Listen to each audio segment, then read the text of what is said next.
que la journée du CSE continue. Je vous l'avais dit, c'est une édition qui dure 2 heures. On a le plaisir de pouvoir accueillir 2 interventions, 2 intervenantes différentes. On met tout de suite en live Angéline Buzine qui nous rejoint. On va traiter d'un tout autre sujet, mais une mission qui est tout autant au cœur, des préoccupations et la vie du comité par rapport à la rédaction de vos PV, de vos procès-verbaux de réunion de CSE. Je suis très content de pouvoir vous accueillir. Pareil, un sujet qui n'a pas pu traiter encore et j'ai plaisir de pouvoir vous écouter. On a fait les entraînements il n'y a pas plus tard qu'aujourd'hui d'ailleurs. Tout s'est bien déroulé. Vous allez voir, c'est une présentation qui est passionnante et vous allez apprendre, beaucoup de choses avec, notamment le parcours d'Angéline qui est, atypique et qui est très intéressant à découvrir. Bonjour Angéline, rebonjour. Rebonjour Aymeric, bonjour à toutes et tous. Aujourd'hui, alors je me présente Usine, j'ai une société en fait de rédaction et de formation de procès-verbaux, de comptes rendus et de synthèse en fait de réunions CSE et CSSCT. Je dis compte rendu CSSCT et PV de CSE parce que c'est pas la même chose en fait. Hein. Le terme PV en fait est bien pour les réunions CSE et en l'occurrence compte rendu en fait pour les réunions CSSCT. Aujourd'hui, en fait, on va voir un sujet très important dans le bon fonctionnement du CSE, à savoir le procès verbal de la réunion CSE.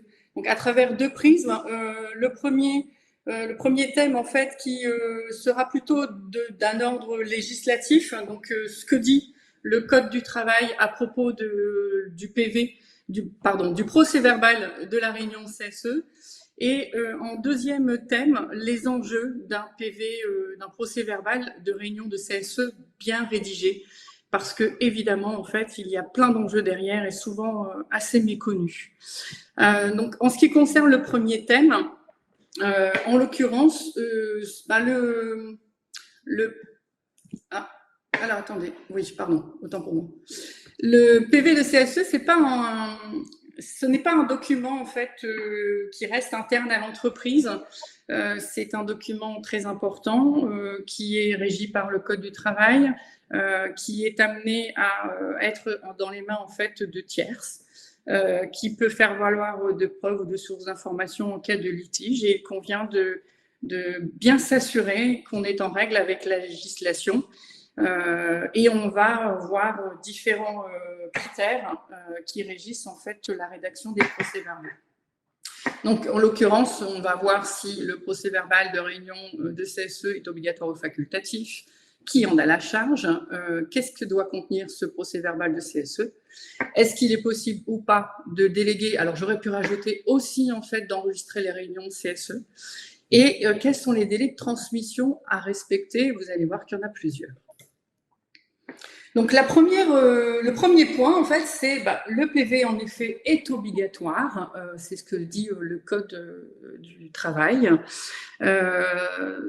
C'est quelque chose, en fait, qui, comme après approbation, en fait, devient un acte juridique, il faut qu'il soit consigné et mis en archive. Et il doit être rédigé, que ce soit pour les réunions ordinaire ou extraordinaire. J'ajoute une précision, c'est que, en l'occurrence, en ce qui concerne l'approbation des comptes du CSE, souvent c'est assez méconnu.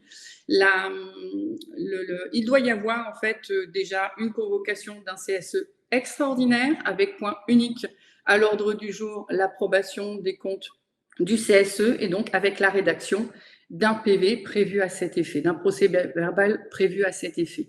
Voilà, il vaut mieux le faire en fait pour éviter d'être toutefois retoqué par l'administration en l'occurrence.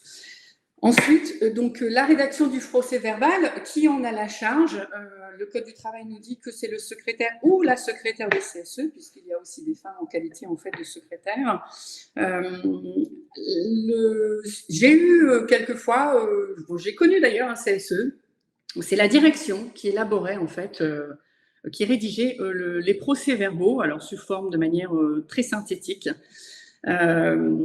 Les membres du CSE, par méconnaissance en fait, et aussi par manque d'implication, parce qu'évidemment la rédaction d'un procès-verbal est relativement chronophage, prend du temps, avaient, on va dire, délégué assez facilement cette rédaction à la direction. Et peu de temps plus tard, ils sont revenus sur leur décision. Ils ont repris en charge en fait la rédaction des PV parce qu'ils se sont rendus compte que évidemment il y avait pas mal d'enjeux derrière la bonne rédaction du procès-verbal. Et en l'occurrence, comme c'était rédigé de manière très synthétique, assez difficile en fait de se servir d'un procès-verbal dès lors que les informations sont bien trop synthétisées pour faire valoir un droit ou des engagements pris par l'entreprise, enfin par la direction en l'occurrence en fait, et qui n'étaient pas respectés. Donc voilà pour la petite anecdote. Donc en l'occurrence, c'est le secrétaire de CSE ou la secrétaire de CSE qui en a la charge. Si toutefois l'employeur proposé, ça ne peut rester qu'une proposition de mettre à disposition du CSE une assistante ou un assistant pour la rédaction des PV, mais ça ne peut pas être en aucun cas imposé par l'employeur. L'enregistrement, pareil, l'employeur ne peut pas refuser. Donc, c'est bon à savoir. Le contenu du procès-verbal du CSE. Le Code du travail nous dit que seul un résumé des délibérations et la décision donc, motivée de l'employeur des propositions faites lors de la dernière réunion de CSE est suffisant. Ça, c'est ce que nous dit évidemment la législation. Moi, je conseille au CSE avec lesquels je travaille, et c'est en règle générale le format en fait que j'effectue, c'est un format détaillé. Dans le format, en fait, dans la rédaction du PV, on a plusieurs formats. On a le format, ce qu'on appelle mot à mot amélioré. Donc, c'est un peu technique, mais vous allez comprendre, hein, je vais faire ça relativement simple. Le mot à mot amélioré, pardon, c'est tout ce qui est dit et retranscrit, évidemment, dans un écrit professionnel. Ensuite, on a la formation très synthétique. Donc là, on est sur la forme d'une, entre guillemets, note de service. Et là, on est sur quelque chose de très synthétisé. Et moi, je préconise en général le format détaillé. C'est-à-dire que c'est un équilibre entre le mot à mot amélioré et le synthétique. Pourquoi? Parce que au sein d'un PV, au sein d'une séance, pardon, il y a des points à l'ordre du jour, en fait, qui demandent peut-être une attention plus particulière que d'autres parce que ce sont des sujets sensibles et qui demandent, du coup, en fait, des informations plus précises que d'autres. Je prends l'exemple notamment de procédures, d'un événement qui a pu se produire et qui a pu générer finalement des conséquences importantes pour l'entreprise. Tout ça, ce sont des points qui demandent en fait finalement des détails et qui sont importants puisque vous allez voir plus tard que le procès-verbal du CSE, une fois qu'il est approuvé, il devient un acte juridique et peut servir de preuve ou de source d'information.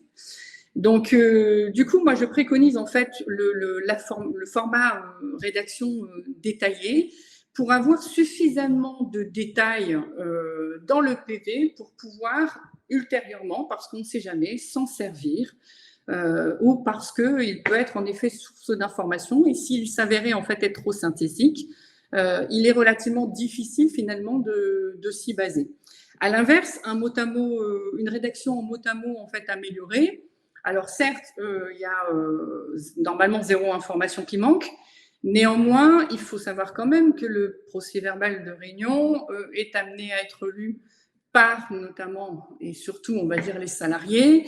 Et au plus le procès-verbal de réunion est conséquent, au plus il risque d'être fastidieux en fait pour les salariés de le lire. Déjà, la lecture du PV en fait n'est pas quelque chose de courant par la majorité des salariés, donc il convient de chercher des moyens, et notamment de la rédaction de synthèse brève, de les faire adhérer à la lecture en fait du PV.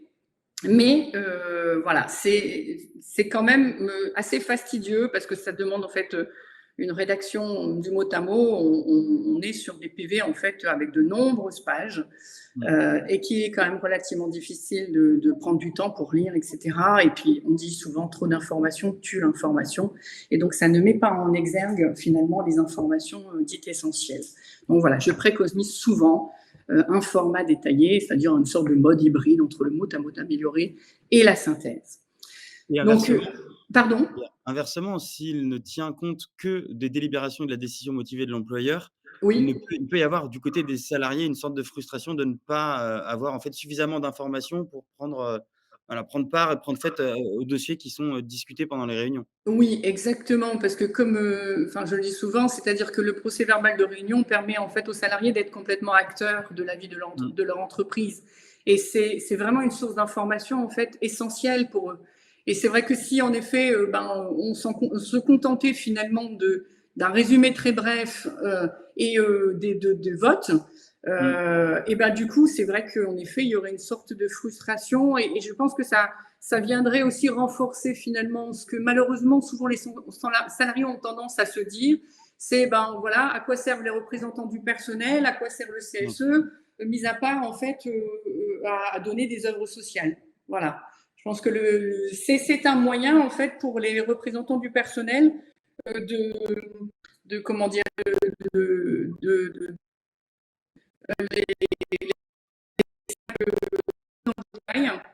et c'est également en fait du coup pour les salariés d'être informés, d'être beaucoup plus acteurs en fait de la vie de leur entreprise. Donc voilà. Alors, est-ce que le PV, le procès verbal, la rédaction pardon, du procès verbal en fait de la réunion de CSE peut être délégué, parce que c'est quand même une tâche chronophage hein, pour un secrétaire ou une secrétaire de CSE qui a un autre métier à côté. Les heures de délégation suffisent souvent pas du tout en fait pour la rédaction du PV. Est-ce que en effet, le CSE a la possibilité, ou le secrétaire de CSE d'ailleurs, a la possibilité de déléguer à un prestataire de service? Le Code du travail, en fait, en effet, accepte la possibilité. Alors, dans la législation, il est bien stipulé, en effet, le recours à la sténographie. Bon, en l'occurrence, moi, je suis formation de secrétaire. J'ai évidemment appris à la sténo, c'est une forme de prise de notes. Mais ça revient à dire, au final, dans la pratique, et c'est relativement courant de faire appel à un prestataire de rédaction qui, donc le rédacteur ou la rédactrice, en fait, sera présent, va prendre des notes, présent sur site ou présent en visio ou en audio, va prendre des notes. Le CSE peut recourir à l'enregistrement, l'employeur ne peut pas refuser. Il ne peut pas refuser non plus, en fait, la délégation auprès d'un prestataire. Et puis, du coup, après, le prestataire rédigera le procès-verbal en fait de CSE. Alors, sur ce sujet, moi, j'ai eu quelquefois des demandes de membres du CSE, non pas pour se décharger, on va dire, de cette tâche relativement chronophage en fait, qui est la rédaction du procès-verbal, mais plutôt parce que ils veulent en fait un PV rédigé finalement par quelqu'un de neutre.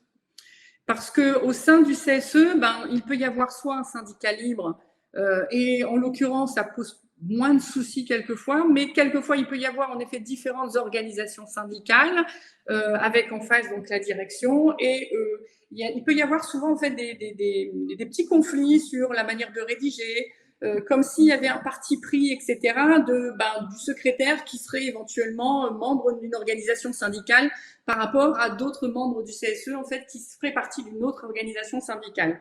Donc j'ai assez souvent quand même quelquefois des demandes de la part de secrétaires de CSE pour déléguer finalement en fait la rédaction du procès verbal pour obtenir un procès verbal en fait rédigé sans prise de parti, de façon la plus neutre possible et qui finalement arrêtera tout petit conflit qui alourdit le fonctionnement du CSE. Donc, en général, c'est une solution en fait qui plaît à la plupart des membres du CSE. Et d'ailleurs, la direction, en fait, le président fait partie des membres du CSE, y compris au président du CSE. Okay. N'hésitez pas, si vous avez des questions, je vais y répondre au fil de l'eau. Hein, n'hésitez surtout pas.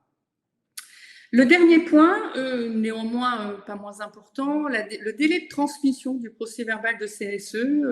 La législation impose un délai de 15 jours à compter de la dernière réunion pour le transmettre par le secrétaire du CSE aux autres membres du CSE pour un droit de correction. Donc, ils peuvent modifier. Alors, souvent, parce qu'il y a le dialogue social, en fait, qui est instauré dans la plupart des entreprises, il y a possibilité, en effet, pour les membres de venir modifier certaines de leurs interventions, etc. Toutefois, j'ai oublié de dire tout à l'heure par rapport au contenu, le secrétaire de CSE ou la secrétaire du CSE pourrait refuser une modification faite par un intervenant, par un membre du CSE, si ça venait à changer complètement le sens de son intervention. Donc c'est bon à savoir parce que quelquefois j'ai aussi en fait des membres de CSE qui viennent me voir en me disant mais voilà, et si moi j'ai la direction en fait qui me demande, elle a tout retoqué en fait la plupart de ses interventions, etc. Qu'est-ce que je fais? Est-ce que j'ai le droit de refuser? Donc oui, c'est possible. Alors après, c'est encore une fois un juste équilibre. Hein. L'idée c'est pas d'être opposé en permanence. Tant que ça ne change pas en fait l'essentiel de l'intervention, il n'y a pas d'enjeu particulier derrière ça. Donc, on revient au délai de transmission. Donc, c'est 15 jours à compter de la précédente réunion. Néanmoins, si la prochaine réunion, en fait, a lieu en amont, des 15 jours, enfin, si, bon, pour les CSE, la plupart des CSE, c'est une réunion ordinaire tous les mois. Pour certains CSE, c'est tous les 2 mois. Si toutefois la réunion, en fait, venait à être avancée, à ce moment-là, évidemment, le procès-verbal devait être transmis avant. Dans les cas de licenciement collectif, le procès-verbal de CSE doit être transmis dans les 3 jours aux membres du CSE. Et dans le cas, si je ne me trompe pas, de redressement judiciaire ou de liquidation judiciaire, le PV de CSE doit lui être transmis en fait dans 1 jour, dans un délai d'1 jour. Oui. Voilà. Donc là, c'est pour ça que la charge de travail peut être extrêmement conséquente. Oui, oui, Avec oui. Oui, en effet, parce que surtout sur un format détaillé, et c'est pour ça que quelquefois, en fait, les membres du CSE, enfin, ou le secrétaire du CSE vont plutôt vers un format synthétique, même si ça les avantage pas. Mais oui, c'est en effet, c'est extrêmement chronophage, en fait, pour quelqu'un qui n'a pas les techniques de rédaction.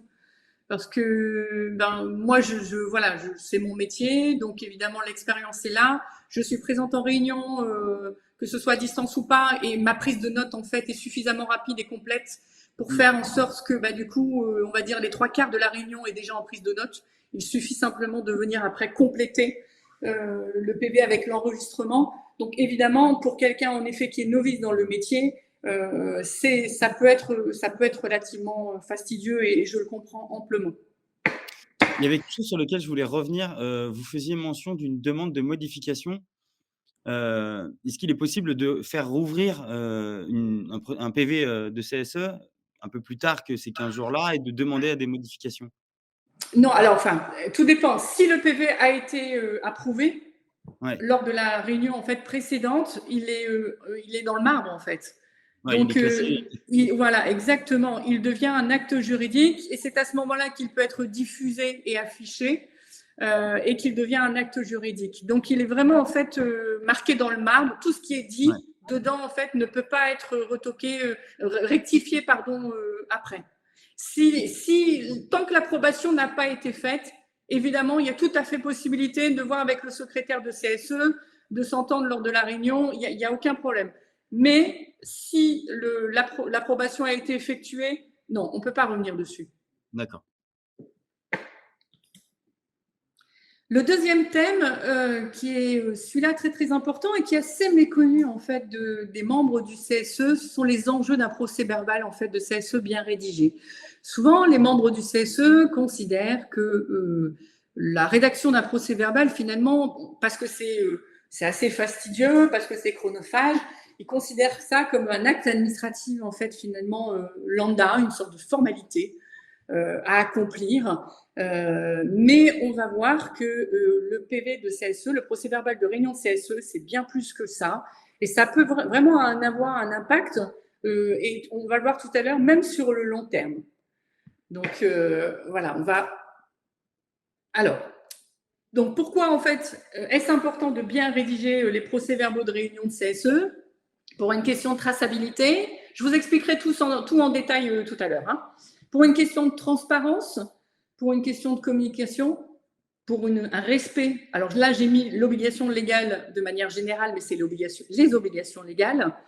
Pour la mémoire collective de l'entreprise, puisque évidemment les procès-verbaux de réunion contiennent toute la mémoire de l'entreprise, et parce que ça devient aussi un acte juridique, et donc il y a des conséquences juridiques derrière qui peuvent être importantes.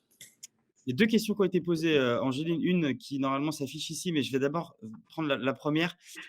Est-ce qu'il y a une loi qui prévoit le recours à un prestataire externe pour faire rédiger son procès-verbal CSE? Et si oui, quel est son mandat? Ah non, il n'y a pas de, enfin, il y a le Code du travail qui, en effet, dit que c'est tout à fait possible de recourir. Donc, il parle de sténographie, d'accord? Mais évidemment, communément, on sait qu'on peut faire appel à un prestataire de rédaction, mais il n'a pas de mandat en tant que tel. Il effectue souvent une convention avec le CSE, notamment sur les délais, sur le tarif, sur le format, sur à qui il va transmettre le procès-verbal, etc. Mais il n'y a pas de mandat en tant que tel. Par contre, une chose importante que j'ai oublié de rappeler, c'est-à-dire que le Code du travail précise aussi que le prestataire, en fait, qui est présent lors de la réunion, il est soumis à la même confidentialité que les membres du personnel. Bien sûr. Et ça, c'est quand même très important de le rappeler. De la même manière, on parlait d'enregistrement tout à l'heure, l'employeur ne peut pas en effet s'y opposer. Néanmoins, pour les parties confidentielles, il pourrait en effet vouloir arrêter l'enregistrement. Dans la pratique, ce n'est pas le cas. Dans la pratique, on fait confiance au prestataire. Pour le peu qu'en plus le prestataire soit là régulièrement, enfin, ce qui est mon cas, voilà, il y a une confiance qui s'est instaurée et ils savent pertinemment que automatiquement, bon voilà, les informations confidentielles, en fait, elles vont rester confidentielles. Et du coup, il y a la rédaction d'un PV qui est effectué. Je prends l'exemple d'un sujet hyper confidentiel qui est soumis à consultation du CSE, mais qui ne doit pas sortir en fait publiquement. Et donc, du coup, que les salariés en fait ne peuvent pas être encore informés parce que trop tôt dans les négociations, je ne sais pas, pour différentes raisons. La consultation va se faire en réunion, un PV va être rédigé avec les informations confidentielles. Néanmoins, à côté de ça, un PV va être rédigé à destination des salariés sans les informations confidentielles dans un premier temps. Oui. À la prochaine réunion, souvent le secrétaire du CSE demande à la direction si le sujet qui était confidentiel, finalement la confidentialité a été levée ou pas. Si elle a été levée, à ce moment-là, en fait, ils vont diffuser, le secrétaire va diffuser en fait le PV avec les informations confidentielles. D'accord, donc il peut s'écrire 2 PV sur une Oui, même réunion. D'accord. oui, oui, oui. Souvent, c'est le cas pour des informations jugées confidentielles sur, je sais pas, imaginons la cessation d'un magasin, mais où, par exemple, on ne veut pas informer forcément tout de suite les salariés parce que c'est pas encore tout à fait fait, on ne veut pas les inquiéter, ou sur un projet, en fait, d'une activité nouvelle et que finalement, rien n'est encore abouti, etc., etc. Il est tout à fait possible, en effet, de rédiger. Alors, toujours pareil, dans le bon fonctionnement du CSE, c'est-à-dire qu'on va rédiger un PV avec les informations, sans les informations confidentielles, pour transmettre quand même les informations de ce qui s'est passé en instance aux salariés, parce que c'est important aussi quand même de les informer. Mais néanmoins, ce sujet ne va pas apparaître en fait dans l'ordre du jour et son contenu ne va pas apparaître non plus. Ou alors, ça peut être en fait juste la question de certaines informations, pas forcément d'un point à l'ordre du jour. Ça peut être un point à l'ordre du jour complet, ou ça peut être une information ou une question, en fait, par exemple, je ne sais pas, dans les questions diverses à la fin, une question, en fait, posée par le représentant du personnel et que finalement, ben, la direction demande à ce que ce ne soit pas dans le PV parce que c'est une information, la réponse est confidentielle. Voilà. Ouais. Du coup, on sait qu'on ne va pas la mettre. OK. Et il y avait la deuxième question qui avait été posée, je peux la faire afficher à l'écran. Oui. Également, au niveau de la direction, le temps imparti par rapport à la relecture du PV, est-ce qu'il existe? Alors, à ma connaissance, il n'y a pas en fait de règles légales à ce sujet. Ce que je sais, c'est que dans la pratique, bon, c'est vrai que souvent, c'est le cas en effet bon, par manque de temps aussi, mais c'est vrai que les demandes de modification traînent un peu. Mais en général, ce qui se passe, c'est qu'à un moment donné, le secrétaire de CSE en séance demande à ce que ce soit inscrit au PV, qu'on s'entende sur un délai au-delà duquel les modifications ne seront plus acceptées. Donc, du coup, tous les membres du CSE, en fait, finalement, sont au courant de ce délai-là et savent que si toutefois ils veulent que leurs modifications soient prises en compte, il faut qu'ils les effectuent avant, parce que c'est vrai qu'il peut arriver souvent que même les membres du CSE, enfin d'ailleurs la direction fait partie des membres du CSE, enfin le président, mais à la dernière minute, voire même quelquefois le jour de la réunion, il y ait des demandes de modification, donc ce qui est un peu contraignant quand même pour le secrétaire de CSE, qui finalement, tout au long de la durée, dès lors qu'il a transmis en fait aux membres du CSE le PV, ben, il doit finalement, au fil de l'eau, à chaque fois faire les modifications. Donc légalement, il n'y a pas, à ma connaissance, hein, sauf erreur de ma part, il n'y a pas en fait de règles en la matière. Mais encore une fois, c'est toujours dans le principe du bon fonctionnement en fait du CSE et dans le respect du dialogue social. Souvent, il y a une entente qui s'effectue et si vraiment à un moment donné, il y a vraiment une mésentente sur le sujet, à ce moment-là, le secrétaire, finalement, comme je vous dis, il impose, il met ça dans le marbre de manière à ce que, voilà, ce sera, tout le monde est au courant, en effet, que au-delà de, je sais pas moi, une semaine avant, j'en sais rien, l'approbation du PV, eh ben, aucune modification ne pourra être demandée. Ok, ça marche. Est-ce que la réponse convient, Amandine? On va voir sa réponse Bon, apparaître. Mais j'imagine que oui. j'espère. Alors, les enjeux, donc, on parlait d'enjeux, c'est pas juste un formalisme à respecter, c'est pas juste une formalité administrative, en fait, le PV du CSE. Parfait. Merci, Amandine. Voilà. Pour moi, je le disais tout à l'heure et je suis fermement convaincue que le procès-verbal du CSE a son importance en fait pour rendre acteur le salarié en fait par rapport à la vie de l'entreprise. J'ai pas fait moi ce travail fait écho. Je me permets une petite anecdote personnelle, Aymeric, hein. Oui. Mais je fais pas ce travail en fait par hasard quelque part. Je pense que il n'y a pas de hasard déjà dans la vie, mais moi j'ai commencé ma carrière en tant que salarié. J'ai fait quand même une bonne vingtaine d'années en qualité de salarié. Presque au début de ma carrière, j'ai fait face à une difficulté face à mon employeur. Et parce que, évidemment, mon employeur, enfin, en tout cas, les entités juridiques étaient suffisamment petites pour qu'il n'y ait pas de représentants du personnel, enfin, en tout cas, de CSE, enfin, de CE, pardon, en l'occurrence, à ce moment-là. Alors, je me permets, en fait, juste de couper 2 secondes. Alors, la diffusion, c'est Sophie Salle qui pose la question. La diffusion auprès des salariés doit se faire dans quel délai ? Alors, en l'occurrence, en fait, à partir du moment où il est approuvé, normalement, ça doit se faire en fait sans délai. Mais ce que j'ai appris d'ailleurs récemment, et je pensais que c'était l'employeur qui avait à sa charge la diffusion, eh ben non, en fait, finalement, c'est le secrétaire du CSE ou la secrétaire du CSE qui doit en effet mettre à disposition alors l'affichage, en l'occurrence sur les tableaux d'affichage légaux. Évidemment, c'est souvent l'employeur. Bon, après, ça peut être le secrétaire, mais en fait, ça dépend dans la pratique. Mais en tout cas, selon le Code du travail, c'est quand même malgré tout le secrétaire.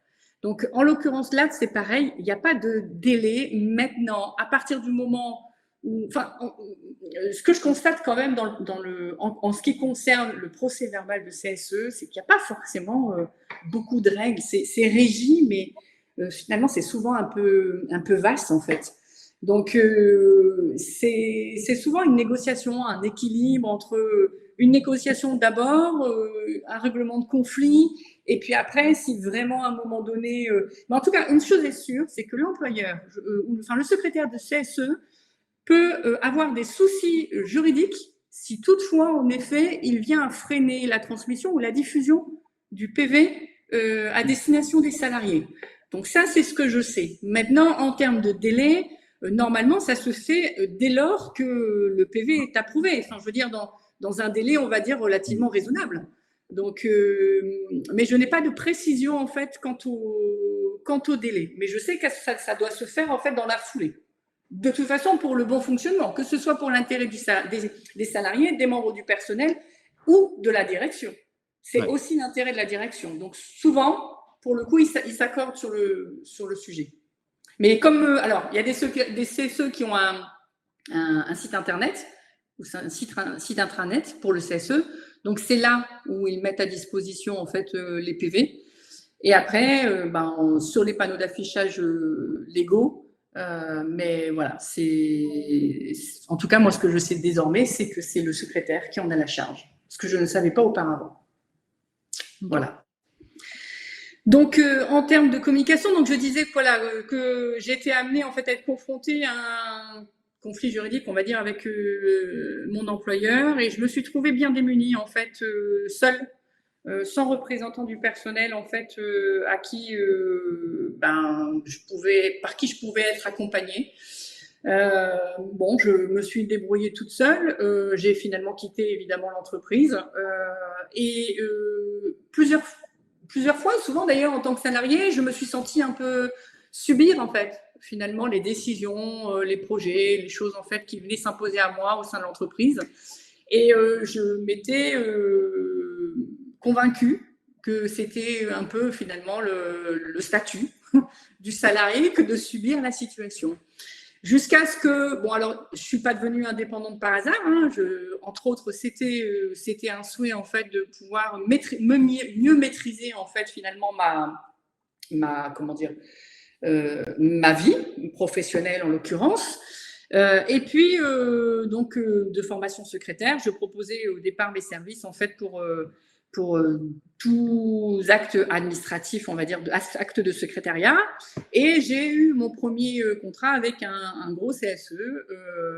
Et c'est là où, la première fois de ma vie, en fait, j'ai vu finalement l'intérêt de ce que j'aurais aimé avoir quand moi j'étais salariée, c'est-à-dire des représentants du personnel qui se défendent vraiment, qui défendent véritablement en fait les intérêts des salariés, et jusqu'à avoir été témoin en fait de débats très très houleux où finalement en fait c'est l'intérêt collectif qui passait en premier lieu. Et donc voilà, du coup je suis tombée dedans et j'en suis plus jamais ressortie parce que je suis véritablement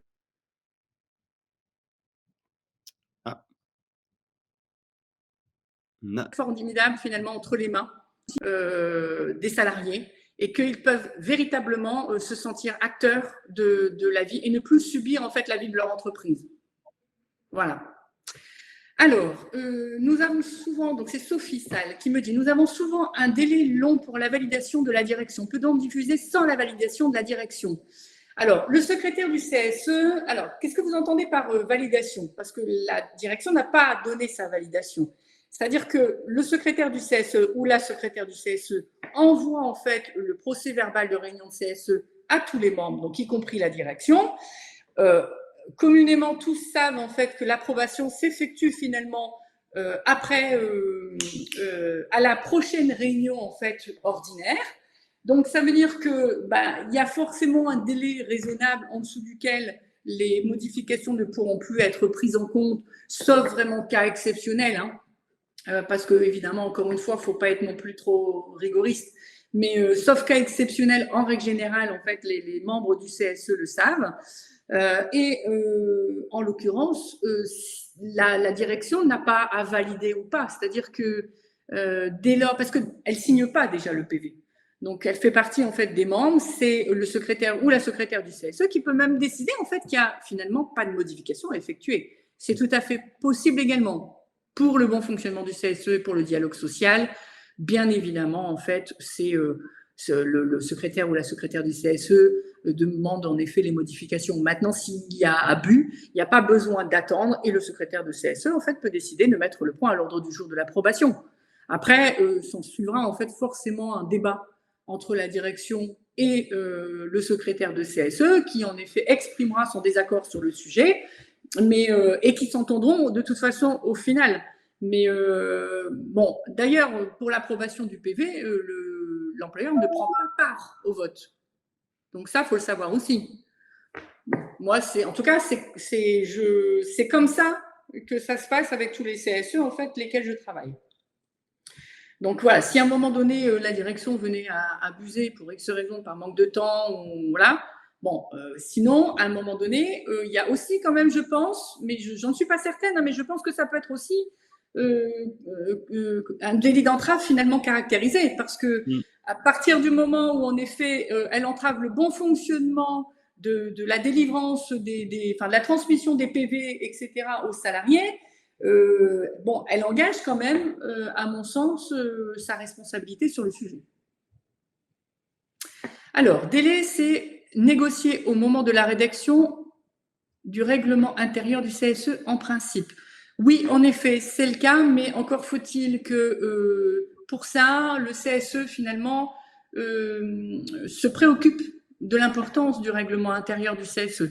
C'est pas toujours le cas. Quelquefois, il délègue même en fait la rédaction du règlement intérieur du CSE à la direction. Alors que en l'occurrence, en fait, ça peut se faire conjointement sans aucun souci, mais ça doit intéresser aussi les représentants du personnel. Donc oui, normalement, oui, en effet, les délais, normalement, nous sommes d'accord, sont indiqués dans le règlement intérieur, mais dans la pratique, c'est pas toujours respecté. Mm. Alors, Linda Quinde, pardon si j'écorche en fait votre nom de famille. Donc, Sophie, ça, nous avons rédigé un règlement intérieur qui impose des dates de remise des documents aux deux parties. Alors, oui, alors des dates de remise de documents, c'est-à-dire les documents, en l'occurrence. Je pense que c'est la date de publication du PV. D'accord, parce que si c'est les remises de documents, en fait, notamment dans le cadre des consultations, ça, en l'occurrence, en fait, normalement, ils doivent les avoir un certain nombre de jours avant même la réunion ordinaire. Donc là, voilà, en effet, les remises la transmission en fait du PV et la validation des modifications doit se faire de toute façon impérativement en règle générale. Il faut absolument que l'approbation du PV précédent en fait se fasse à la réunion ordinaire suivante. Encore une fois, pour une bonne communication et une bonne transparence. Et la diffusion au personnel. En l'occurrence, en fait, ils ont, une fois que c'est approuvé, en fait, le secrétaire du CSE ou la secrétaire du CSE envoie le PV définitif à tout le monde. Et ensuite, il y a la diffusion, en effet, aux salariés. Alors, l'autre enjeu, en fait, c'est le respect des obligations légales. Alors, évidemment, c'est ce que je vous disais précédemment, il y a un formalisme à respecter. Le PV, évidemment, est obligatoire, donc c'est déjà, en fait, un respect de l'obligation légale de devoir le rédiger. Après, il y a un formalisme à respecter. Le formalisme, je vous en ai pas parlé tout à l'heure, mais c'est relativement important. Dans le formalisme, en fait, il y a évidemment, on parle du résumé, donc du contenu le contenu en fait du PV, mais la liste des parties, des présents doit être également indiquée, la liste des excusés, la liste des invités, la date, l'heure de la réunion et si c'est une réunion ordinaire ou extraordinaire, ainsi que l'instance, ça doit être indiqué aussi, et le début et la fin de séance. Il convient aussi de rappeler que si le secrétaire du CSE ou la secrétaire du CSE, en fait, et le secrétaire ou la secrétaire adjointe n'est pas présente, il convient absolument en fait de rappeler qu'un secrétaire ou une secrétaire de séance doit être désigné. Pourquoi? Parce que si tel n'est pas le cas, la séance ne peut pas se tenir uniquement, finalement, avec des membres du CSE et le président du CSE ou la présidente du CSE. Donc ça, c'est quelque chose qu'on a souvent tendance à oublier. D'ailleurs, la direction elle-même, quelquefois, en fait, l'oublie.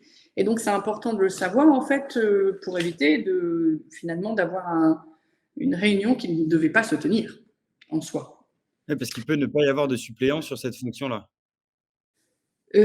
Non, c'est pas en fait une question de suppléance. Oui, c'est-à-dire qu'il y a des fois, notamment dans la période du congé, c'est souvent comme ça que ça se passe. Le secrétaire du CSE n'est pas là, le secrétaire adjoint n'est pas là. Et donc, il y a quand même une réunion extraordinaire qui s'effectue pour un quelconque sujet parce que ça tombe là et que ça ne peut pas être reporté. Et on en oublie en fait que le secrétaire ou la secrétaire du CSE, qu'il soit principal ou adjoint, en fait, est essentiel finalement à la bonne tenue de la séance au même titre que du président et de la présidente. Et donc, du coup, il faut impérativement qu'il y ait un secrétaire de séance pour que la séance puisse se faire. Okay. Alors, lors de la transmission du PV, est-ce qu'il y a en plus les sacs de la direction affichés lors de la réunion? Alors, dans la pratique, moi, oui, normalement, en fait, tout ce qui est présenté, en tout cas, moi, je l'incorpore dans le procès-verbal. Pour une raison très simple, c'est que comme c'est acté ensuite et inscrit dans le marbre, si je prends l'exemple d'un projet, à un moment donné, qui viendrait finalement entre le moment où ça a été présenté et le moment où le PV est approuvé, il y a eu quelques modifications, on peut très vite en fait mettre le doigt sur finalement en fait les modifications qui ont eu lieu. En tout cas, moi, c'est comme ça que je procède. Je discutais récemment en fait avec un membre qui me disait que ils réécrivent tout ce que la direction présente. Et moi, je considérais quand même ça un peu risqué parce que, déjà, je pense que c'est moins chronophage en fait que d'insérer les présentations directement. Et puis, ça évite tout risque d'erreur. Finalement de transcription, d'erreurs de transcription informatique, etc. Et encore une fois, dès lors qu'on sait que le PV en fait devient un acte juridique, vaut mieux s'en prévaloir. Voilà. Alors, le secrétaire adjoint peut-il être un membre du suppléant du CSE et ou un membre... Oula alors là, en l'occurrence, on rentre dans des sujets en fait que je ne maîtrise pas toujours. Le secrétaire adjoint peut-il être un membre, le suppléant du CSE ou... Bon, en l'occurrence, de par la pratique que j'en ai, non, c'est souvent un titulaire, le secrétaire adjoint. Oui, alors de mémoire, c'est souvent un secrétaire, un titulaire. Collège différent, là je sais pas, je pourrais pas vous répondre. Si ça, je ne peux pas en fait répondre. Là pour le collège, je suis vraiment pas sûre et je risquerais de vous donner en fait une information qui vous induirait en erreur. Donc voilà. Donc j'en étais du coup au respect des obligations légales. Donc oui, j'oubliais un élément important, il est obligatoire d'archiver aussi les procès-verbaux des réunions CSE. Alors on va le voir pour tout à l'heure, mais comme les PV du CSE en fait sont finalement la mémoire collective de la vie de l'entreprise, c'est non seulement obligatoire, je vous en prie, c'est non seulement obligatoire, mais également, en fait, c'est très important pour finalement avoir un historique de la vie de l'entreprise. Et à ce titre, j'ai eu l'occasion, en fait, d'être témoin que finalement, les PV de CSE, même des années plus tard, des années antérieures, peuvent être utiles pour faire valoir un droit. Il s'avère que en 2021, au cours d'un CSE, une direction voulait revenir en fait sur un droit d'usage d'entreprise. Évidemment, ça a donné un débat très houleux avec les représentants du personnel qui n'étaient absolument pas d'accord de cette remise en question. Finalement, au bout de 2 heures ou 3 heures, je ne sais plus, les membres du personnel ont été recherchés en fait dans les archives, parce que évidemment, il y a toujours en fait ce qu'on appelle des membres du CSE qui ont de la bouteille, c'est-à-dire qui ont des années en fait d'expérience en matière de CE, syndicalisme, etc. Et en l'occurrence, c'était eux qui s'étaient rappelés en effet que la direction, il y a quelques années, mais qui n'était pas la même direction, qui avait changé entre-temps, avait acté en fait dans un PV cette tolérance en fait finalement à cet usage. Et les membres du CSE, par le biais justement de ce PV en fait, qu'ils ont ressorti, ont eu gain de cause et la direction en fait finalement a arrêté sa volonté en fait de revenir sur ce droit d'usage. Donc, en l'occurrence, vous voyez que le PV n'est pas un document anodin. Et qu'il est même très très très important, ne serait-ce que voilà, pour faire valoir un droit, etc. Et il ne perd pas de valeur avec les années, puisque pour l'instant, il n'est pas noté, il n'a pas fait d'un acte de prescription sur des PV qui ont été. Non. D'ailleurs, en fait, en l'occurrence, alors, je me trompe peut-être parce que je suis pas, j'ai fait quelques années de droit, mais je suis pas juriste en tant que tel, mais une jurisprudence, à moins qu'un revirement en fait de situation, enfin d'une autre jurisprudence et qui remettrait tout en question, mais sinon, on garde finalement cette jurisprudence, même si elle date d'il y a quelques années. Vous voyez, donc pour moi, en fait, c'est exactement le même principe. En l'occurrence, en fait, ça a été le cas puisque la situation s'est passée en 2021 et le procès verbal en question datait de 2012.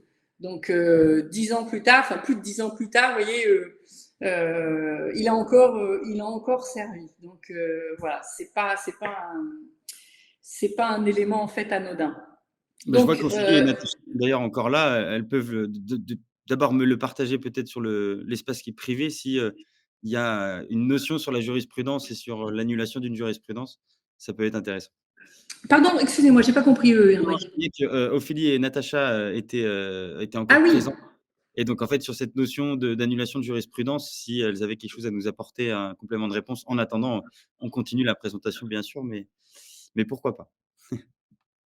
alors, là, je réponds à la question d'Anne-Sophie, en fait, Jaffry Dietrich, qui me demande en fait si est-il possible d'envoyer une synthèse des sujets du CSE avant la diffusion du PV. Moi, dans la pratique, en fait, c'est ce que j'effectue. En règle générale, encore une fois, pour un souci de dialogue social, les membres du CSE, en tout cas le secrétaire, en informe la direction qu'ils vont établir en fait une synthèse, j'allais dire très synthétique, mais évidemment c'est pléonasme, mais une synthèse en fait très brève des sujets. Ça n'a jamais posé de problème, mais en l'occurrence là, ce sera pas comment dire, il faut vraiment aussi faire très attention à ce qu'il n'y ait pas de parti pris dans cette synthèse. C'est vraiment important, ou alors ça doit se faire dans ce cas-là, en fait, à la charge d'une organisation syndicale, et dans ce cas-là, on est plus sur, entre guillemets, un tract syndical. Mais si c'est véritablement, en fait, pour le CSE et pour informer de manière brève, bon, en l'occurrence, moi, c'est ce que j'effectue assez régulièrement. J'effectue justement des synthèses brèves des réunions, justement pour informer, en fait, très rapidement les salariés, et du coup en disant en fait les synthèses brèves, bah, ça les incite finalement à plonger un peu plus dans le détail en lisant les PV du. Mais après encore une fois, c'est bien souvent en fait, si vous remarquez, ces sujets-là, c'est souvent une question en fait de négociation, de compromis, d'entente. Et bon, souvent ça se passe comme ça et c'est très bien. Après, quelquefois, il peut y avoir aussi des oppositions en fait marquées dans le but justement en fait de freiner le bon fonctionnement du CSE, mais c'est très rarement le cas. Et tant que souvent la direction en fait, en tout cas, n'y voit absolument pas d'inconvénient, parce que encore une fois, dans un souci de dialogue social, il ne faut pas faire les choses en opposition en fait, à mon sens, de la direction. Et ils comprennent tout à fait l'intérêt que la synthèse brève en fait soit rédigée, bien sûr. Le dernier enjeu du respect des obligations légales, c'est en l'occurrence là pour l'employeur, c'est-à-dire en fait que le fait que bah, lui il soumet des projets, des consultations en fait obligatoires aux membres du CSE, enfin au CSE de manière générale, c'est une manière pour lui en fait, je vous en prie Anne-Sophie, c'est une manière pour lui en fait de justifier, de pouvoir justifier en fait qu'il a bien respecté ses obligations légales. Et c'est très important pour lui parce que finalement, vous voyez, le PV en fait n'est pas uniquement dans l'intérêt des salariés et de la délégation du personnel. Il est aussi en fait dans l'intérêt de la direction pour montrer finalement en fait que bah, il respecte le dialogue social. C'est très important en fait hein, d'un point de vue image auprès de ses salariés. Parce qu'encore une fois, il va y avoir une adhésion en fait des salariés qui va, à mon sens, être plus grande dans la vie de l'entreprise, et la direction a tout à gagner avec ça. Et souvent, d'ailleurs, elle a compris bien l'intérêt.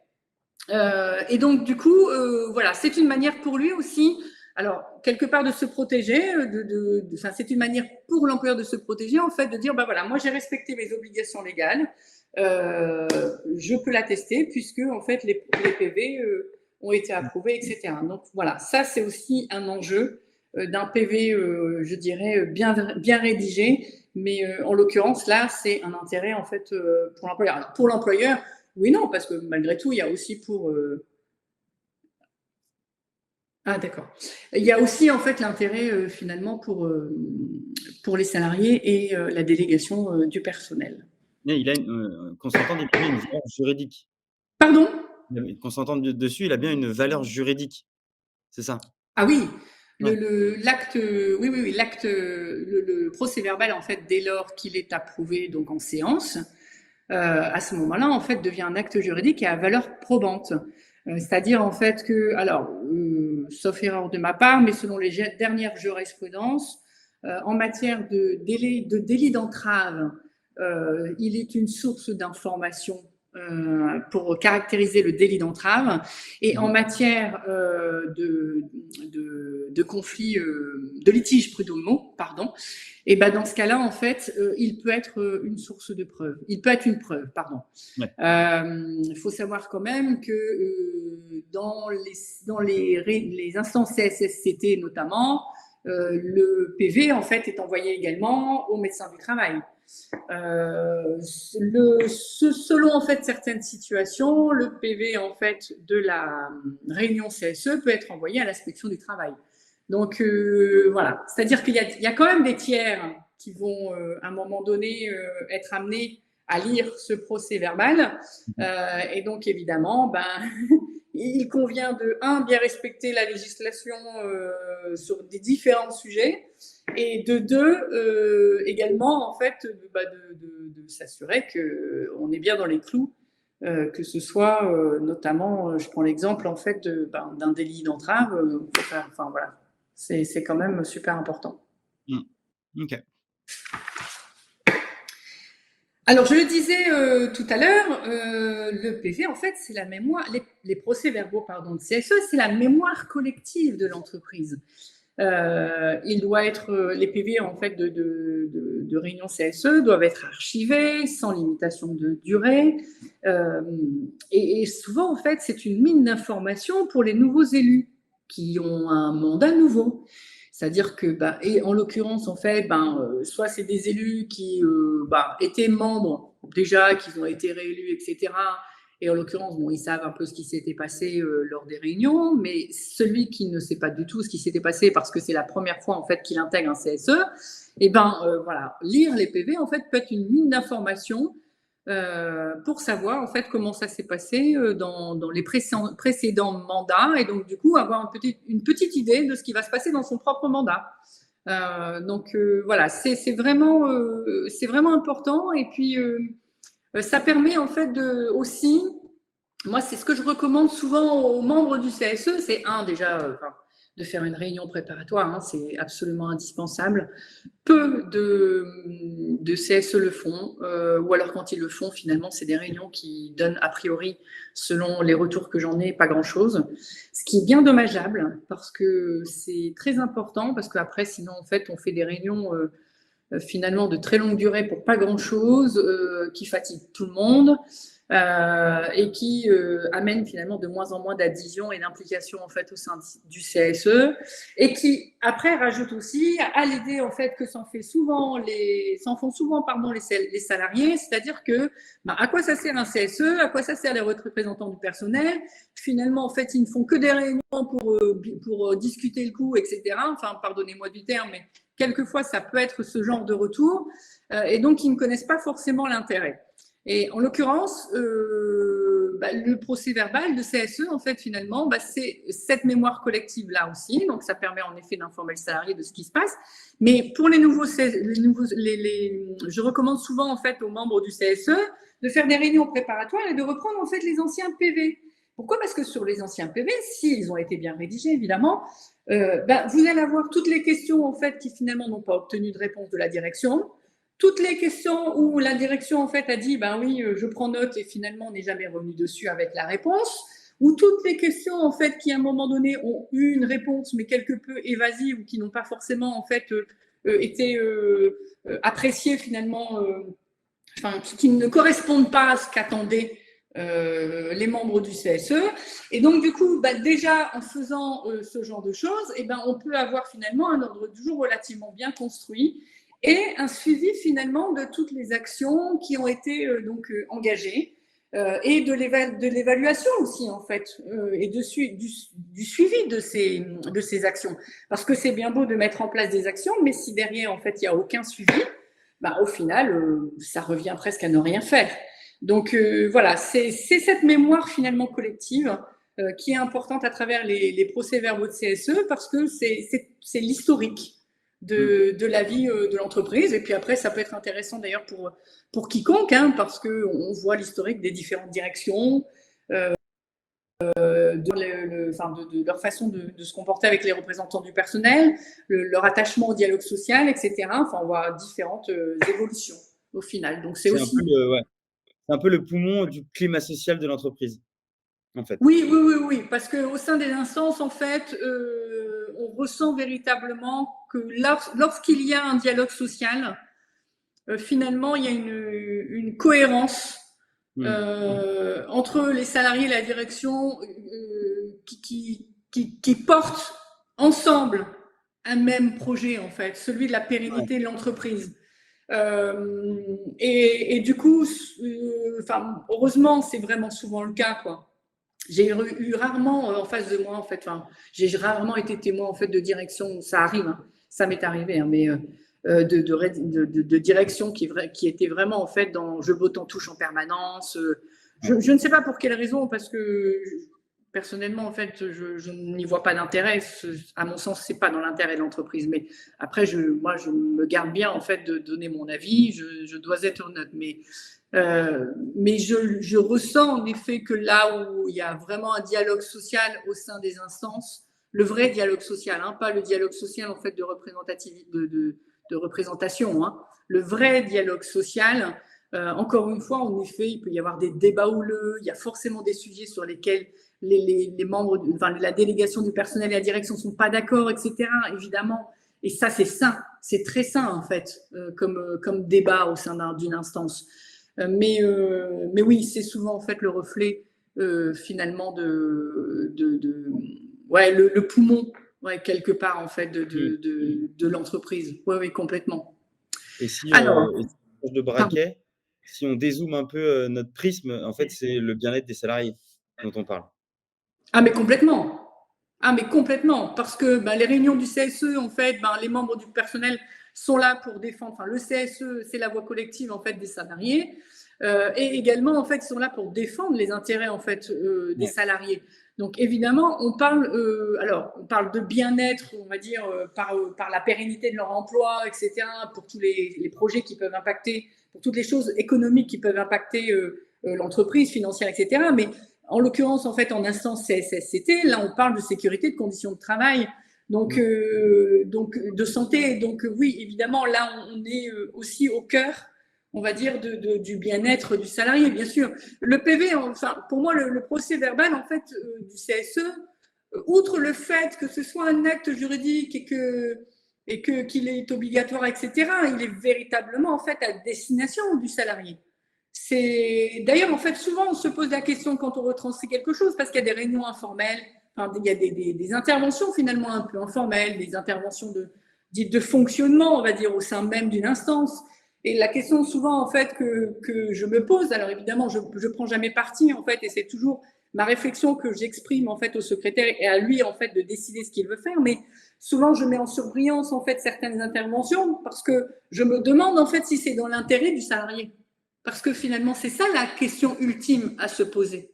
Est-ce que là, ce qui est dit, c'est dans l'intérêt du salarié?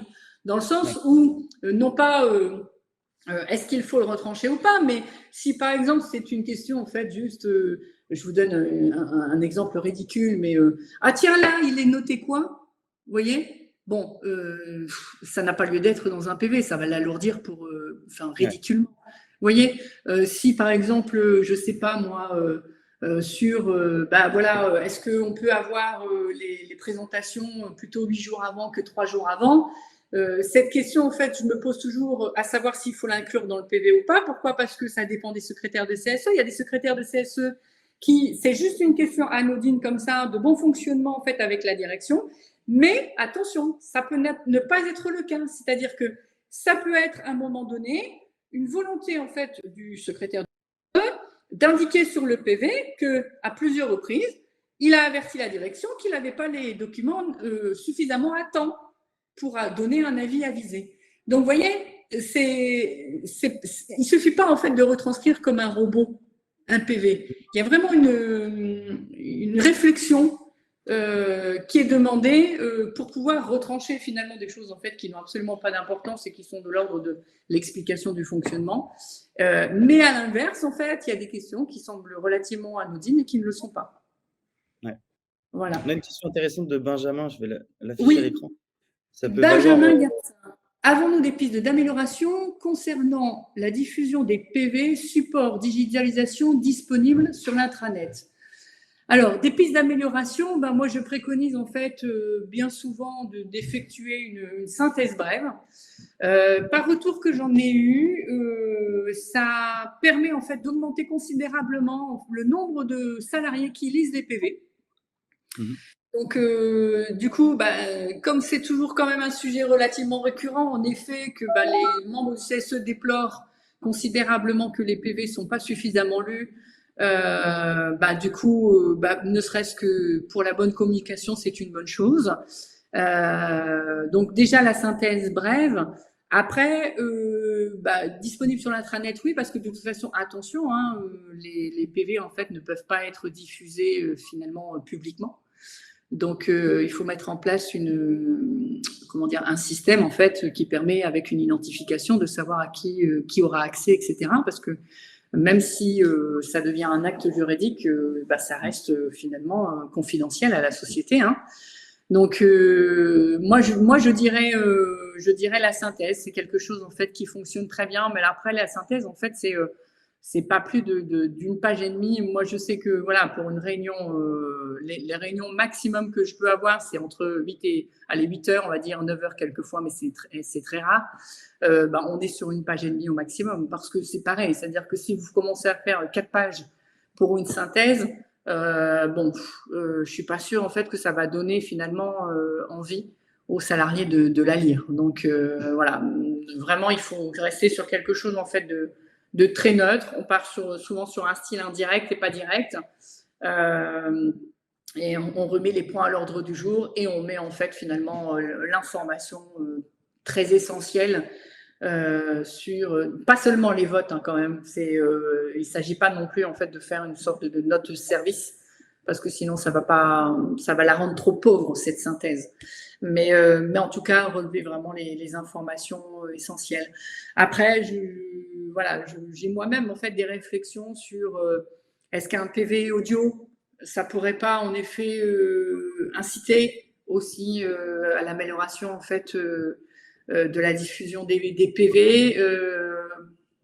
Pourquoi pas? Je me dis que peut-être en fait sous forme de, je sais pas, peut-être pas un podcast parce que c'est peut-être pas le bon support, mais voilà, je pense que ça pourrait être intéressant. Mais bon, de toute façon, a priori, en fait, d'ailleurs, selon même un secrétaire en fait qui me disait ça, il y a possibilité de lire à haute voix un PDF ou ce genre de choses. Donc, du coup, le salarié, en fait, ne serait-ce que d'ailleurs pour aussi inclure, pour l'inclusivité quand même, parce qu'il ne faut pas oublier les personnes qui ont des difficultés en fait visuelles, des cessations visuelles.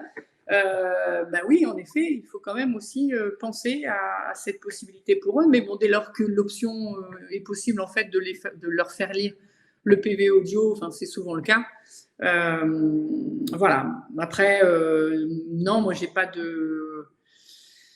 Vous savez, en fait, je me rends compte que souvent c'est le travail de terrain en fait des membres du CSE qui va être important, et puis après en fonction de ça, après les salariés en fait qui vont voir finalement toujours régulièrement les représentants du personnel sur le terrain vont s'intéresser un peu plus à leur mission.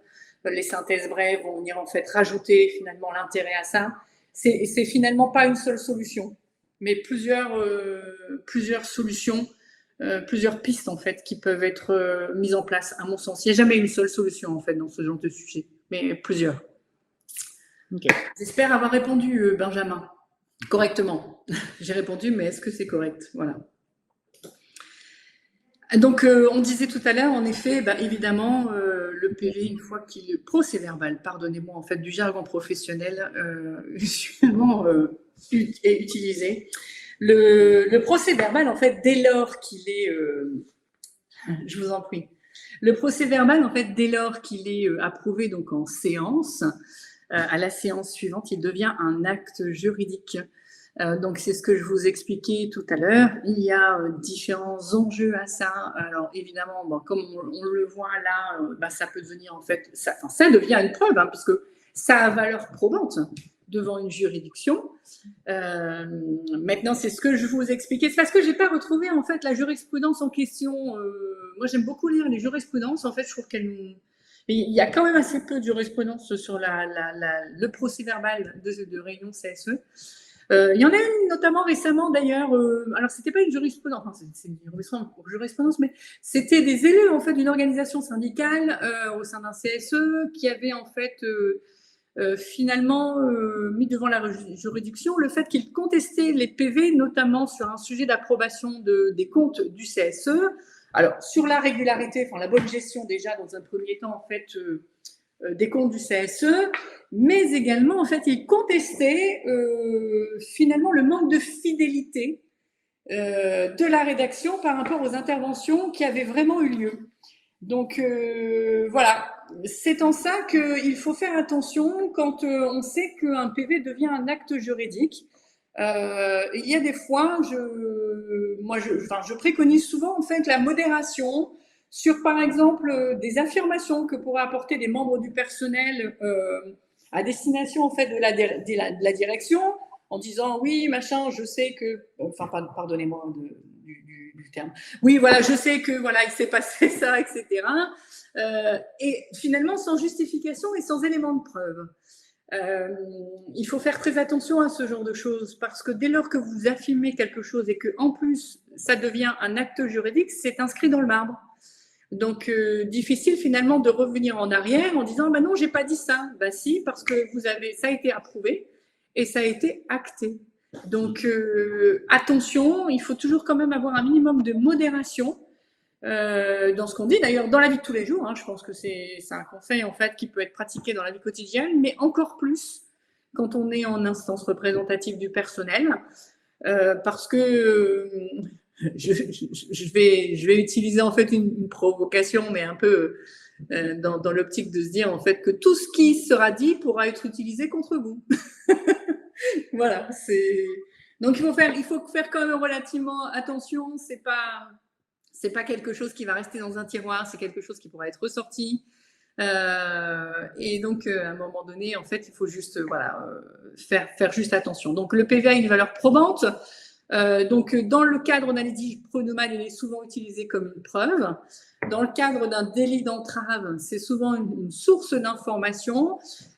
Pareil, c'est-à-dire que des questions. Je parlais tout à l'heure de questions anodines et de savoir si en effet ça faisait partie sur des questions de fonctionnement ou pas. Il y a des fois, en fait, il y a des questions qui peuvent paraître des questions de fonctionnement, mais qui ne le sont pas du tout, parce que le membre du personnel en question, ou les membres du personnel, ont une stratégie, en fait, derrière leurs questions. Ce sont des questions anodines, mais qui le sont qu'en apparence. Par exemple, je vais prendre une question, en fait, récurrente sur, je sais pas... une question en fait qui n'obtient jamais de réponse ou qui obtient toujours des réponses évasives de la direction, etc. Finalement, c'est une stratégie en fait de la part des représentants du personnel d'aller venir collecter quelque part et retracer sur différents PV, donc sur une sorte d'historique, le fait qu'à plusieurs reprises, ils ont demandé telle et telle chose, mais que finalement, à chaque fois, en fait, ils se voient bottés en touche, en fait, par la direction. Voilà, ça peut être une manière, quelquefois, finalement, de prouver quelque chose. Alors après, ça peut être aussi, à un moment donné, de laisser la direction, finalement, une question peut partir, en fait, être anodine dans un premier temps. Finalement, la direction va expliquer, etc. Et c'est parce qu'il y a eu des remontées en fait à ce sujet-là. Et du coup, évidemment, l'idée c'est de savoir en fait quelle est la procédure sur le sujet en question, et ensuite par rapport à la procédure, revenir avec finalement la remontée qui a eu lieu, en disant voilà pourquoi dans ce cas-là en fait, en l'occurrence, ça se passe ainsi. Est-ce que vous pourriez m'expliquer? Vous voyez, donc il y a des sujets, des questions en fait qui semblent être anodines, mais qui ne le sont pas tout à fait, et qu'il convient en fait de notifier dans le PV en fait pour finalement une utilisation ultérieure.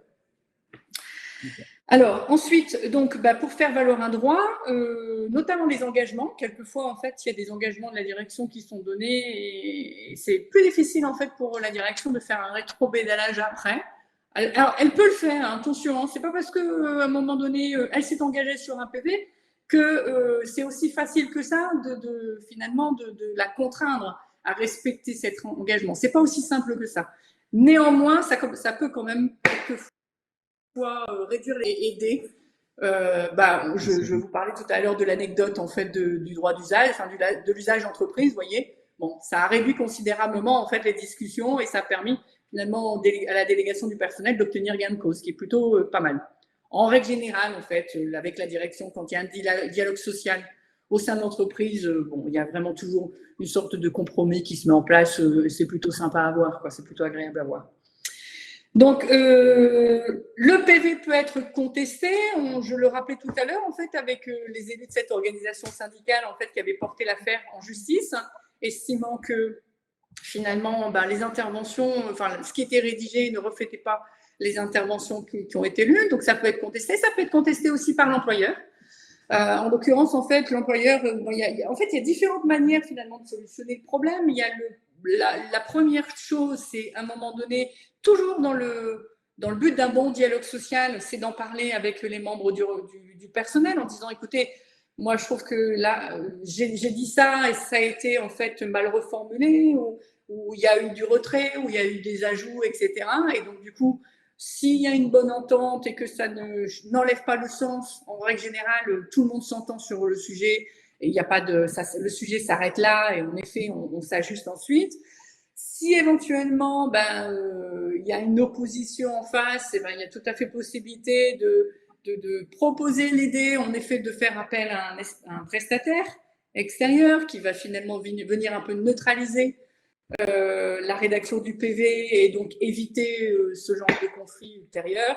Et si véritablement à un moment donné, il n'y a pas du tout en fait d'entente, évidemment, là, ça va être porté devant les juridictions. Mais vaut mieux toujours éviter finalement d'en arriver là, quoi. Surtout qu'on peut s'entendre, à mon sens, sur une bonne forme de rédaction. Donc voilà, et du coup, comme ça, c'est un acte juridique après approbation, moi je conseille, c'est ce que je vous disais tout à l'heure, en fait, une formation détaillée parce que vous avez suffisamment en fait d'éléments d'information dans le PV au cas où à un moment donné vous avez besoin pour vous baser pour quelques situations que ce soit. Et parce que, en effet, pour la communication auprès des salariés, c'est quand même nettement plus facile pour eux de lire un PV en format détaillé plutôt que mot à mot ou synthétique qui finalement leur enlève quand même beaucoup d'éléments importants.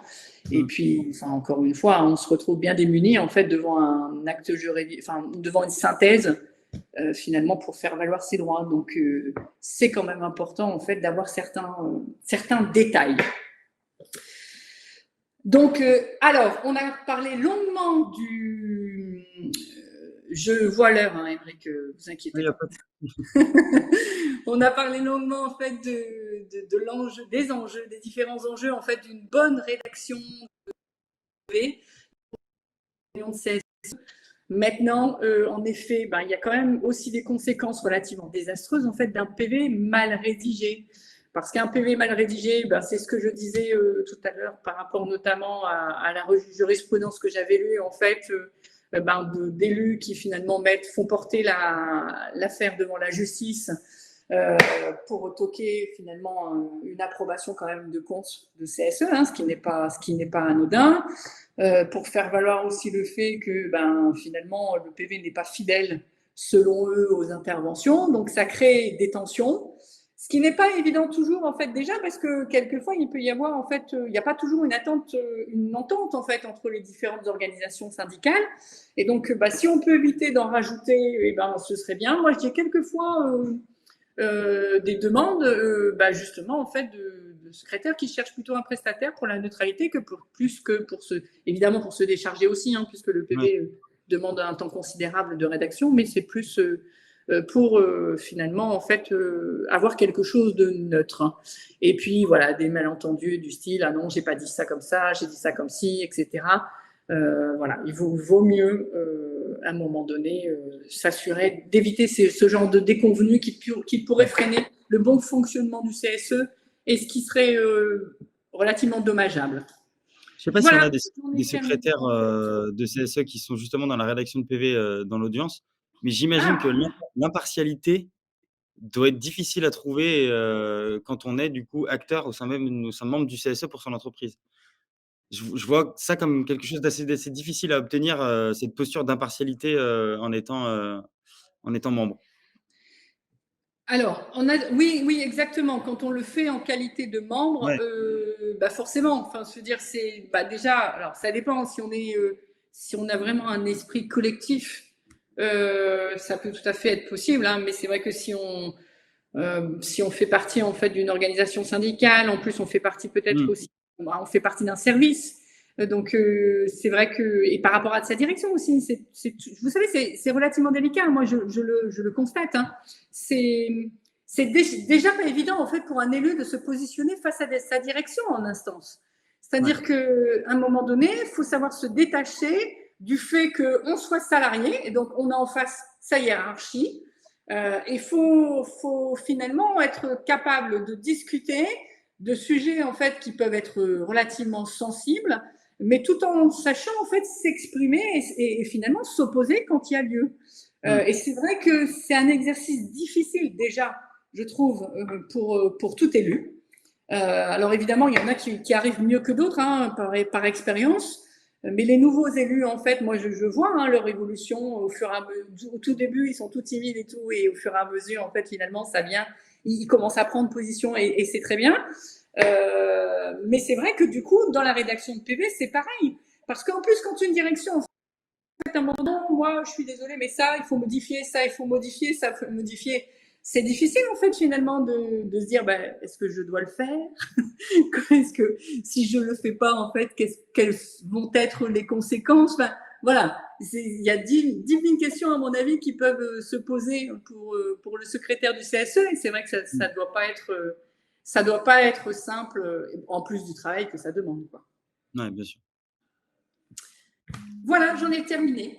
Alors je vois, je sais pas si ça passe bien, sur le live, les 3 petites lignes en plus de vos coordonnées, du coup, qu'est-ce qu'il est possible de Ah faire oui, avec vous, Angéline? alors c'est ce que je disais en fait au début, c'est-à-dire que donc Diapason en fait propose des services de rédaction. Donc, de procès-verbaux de réunion de CSE, de compte-rendu de CSSCT.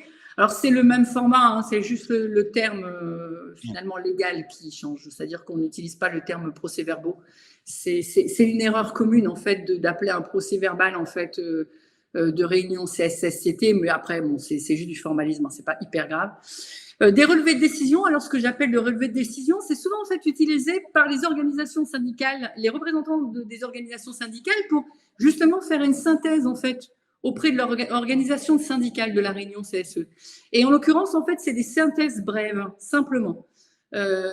Souvent sur la base des procès-verbaux ou pas, ça dépend, mais c'est souvent le cas.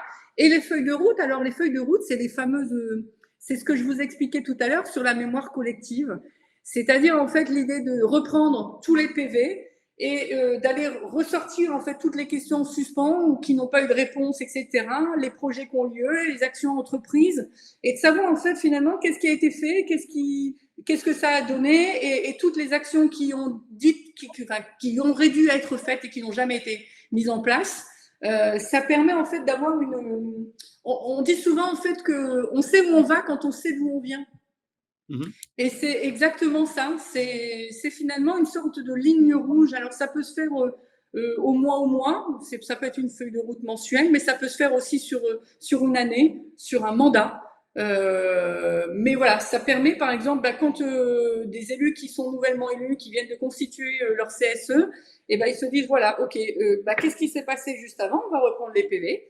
Et puis, nous, en fait, qu'est-ce qu'on veut finalement? Quel objectif on veut de notre mandat? Et donc, voilà, s'accorder finalement sur les objectifs et la mise en place de ces objectifs et le suivi de ces objectifs. Voilà, c'est dans ce sens-là. Et donc, du coup, la construction aussi de l'ordre du jour, finalement, à l'aide des procès-verbaux de réunion. Donc, du coup, oui, alors par demande, parce que souvent, en fait, c'est un certain tarif quand même, la rédaction de procès-verbaux. Et donc, du coup, je me suis dit, mais c'est dommage parce qu'il y a pas mal de monde finalement que je ne peux pas solutionner. Et toujours dans l'intérêt en fait des salariés, parce que pour moi, ça me tient à cœur. C'est un métier en fait de passion. Mmh. Finalement, je me suis mise à délivrer en fait des formations pour apprendre en fait finalement les secrétaires de CSE ou toute personne qui prend la charge finalement des procès-verbaux de CSE ou des comptes rendus, d'être autonome dans sa rédaction. Alors voilà, je suis quelqu'un de très pragmatique, hein, donc c'est loin d'être du théorique, c'est vraiment de l'exercice, c'est-à-dire que les participants, ils ont leur Doliprane forcément à côté parce que c'est maths de tête assuré. Mais voilà, en l'occurrence, en fait, il ressort de là et il n'y a vraiment que du pratique. Après, avec un accompagnement qui s'étale en fait sur 2-3 PV, histoire de ne pas laisser en fait finalement les personnes dans la nature, parce que c'est bien beau à un moment donné de faire une journée de formation bien condensée, mais il faut quand même qu'il y ait un suivi. Et donc voilà, il y a un suivi en fait sur 2-3 PV après. Et donc c'est ce que je disais aussi, la formation d'aide à la construction de l'ordre du jour de réunion de CSE et CSSCT, parce que souvent les secrétaires savent pas trop quelles questions mettre à l'ordre du jour, où il y a des questions finalement récurrentes, etc., et qui n'ont pas forcément en fait lieu d'être parce qu'elles ont obtenu des réponses. Donc pour un ordre du jour, on va dire plus efficace. Voilà, voilà. Merci Angéline. Je vous en prie. Très complet. Effectivement, le dépassement de… Largement. Largement, mais moi, ça ne me pose pas de problème si effectivement il y a des interactions, s'il y a des questions. Donc, il y avait plein de petits compléments d'informations à apporter. Donc, c'est ça qui est intéressant. Vous l'avez dit, hein, on sent bien le côté pragmatique. Hein, on n'est pas là que sur de la théorie. Il y a vraiment, voilà, cette approche-là, cette sensibilité pratique qu'on a bien sentie. J'imagine que les personnes, là, je vois que hop, je peux même l'afficher celui-là.